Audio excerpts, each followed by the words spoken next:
நம்ம எதிர்ப்பையும் நம்ம கொஞ்சம் வெளிப்படையாக தெரிவிக்கணும்னு நினைக்கிறேங்க.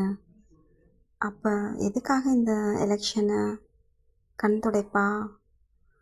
ஒவ்வொருத்தரும் அதுக்காக போட்ட எஃபெக்ட்டுக்கான ரிசல்ட் என்ன அப்படின்றதெல்லாம் இருக்குல்லங்க. இன்னும் மக்களாட்சி மக்களாட்சி மக்களுக்காக அப்படின்னு சொல்கிறாங்க. இது மக்களாட்சின்ற பேரில் அராஜகம் நடக்குதுன்னு தான் தோணுது. சரிங்க, என்ன பேசி என்ன வருத்தப்பட்டும் யாரும் திருந்த போகிறது கிடையாது. அவங்கவுங்க பண்ணுற தப்புகளை தொடர்ந்து பண்ணிகிட்டே தான் இருக்க போகிறாங்க. நாம் நம்ம வேலையை பார்ப்போன்ட்டு ஒரு கட்டத்துக்கு மேலே நாமும் நகர வேண்டிய சூழ்நிலையில் தான் இருக்கிறோம். பாவக்காய் கொண்டு வந்து பொடியாக கட் பண்ணியாச்சுங்க. பாவக்காய் பொரியல் பண்ணிடலாம். என்ன கடையில் காய் வாங்கினாலும் நம்ம வீட்டில் வர காய்க்கு உண்டான டேஸ்ட் அதிலெல்லாம் வரதில்லைங்க. அதுவும் செடியில் பறித்து உடனே சமைக்கும்போது சீக்கிரம் வெந்துடும். டேஸ்ட்டும் கொஞ்சம் டபுள் மடங்காக இருக்கும். நானும் எங்கள் வீட்டில் கடையில் வாங்கிட்டு வர காய்கறிகளில் பார்த்துருக்கேன். முத்தலாக இருக்கும். நம்ம இது பெருசானா கூட நல்ல இலசாக தாங்க இருக்குது காய். டேஸ்ட்டும் நல்லா இருக்குங்க. ரொம்பவும் கசப்பு தட்டாது. அதுவும் இன்னொன்று என்ன சொல்லணுன்னா, மருந்து அடிக்காத சுத்தமான காய்கறி நம்ம வீட்டில் விளையிறது. முடிஞ்ச அளவுக்கு ஒரு சின்ன இடம் இல்லை சின்ன சின்ன தொட்டிங்களில் கூட கொஞ்சம் கொஞ்சம் காய்கறிகள் வளர்க்க முயற்சி பண்ணுவோம்.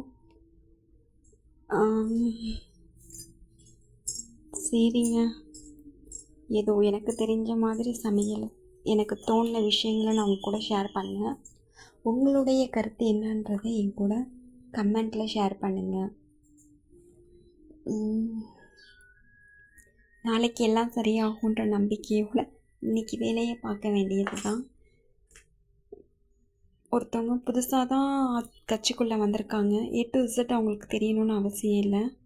எல்லோரும் அப்படி தானேங்க, சின்ன தவறுகள் செய்வோம். இல்லை, காங்கிரஸ் கூட்டணியை பற்றி விமர்சனங்கள் நிறைய வந்ததுக்காக இதை நான் சொல்கிறேன். கீழே விழாமல் யாரும் நடந்து பழகலைல்ல.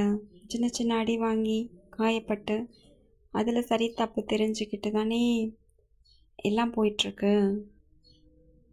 யாரும் ஸ்ட்ரைட்டாக டைரெக்டாக மேலேருந்து வந்து உட்காரலல்ல. அதை அடுத்தவங்களை பற்றி பேசும்பொழுது யாரும் இதை நினச்சி பார்க்குறதே கிடையாது. தவறுகள் செய்கிறவங்க தான் அதிகமாக கற்றுக்குவாங்க.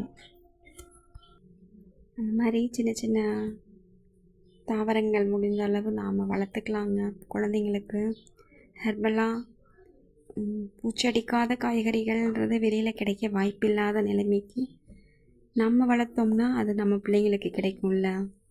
நம்ம இப்படி சாப்பிட்டு வளர்ந்தோம், இப்போ இதெல்லாம் அரிதாக போயிடுச்சு. எதனாலன்னா அவங்களுக்கு கட்டுப்படி ஆகாது, காய் நிறைய வேணும், விலைவாசி உயர்வு இதெல்லாம் ஏற்று அவங்க மருந்தடித்து உற்பத்தியை பெருக்கிறதுக்காக பண்ணுற வேலைகள் நமக்கு பல நோய்களை கொண்டு வந்து விடுது.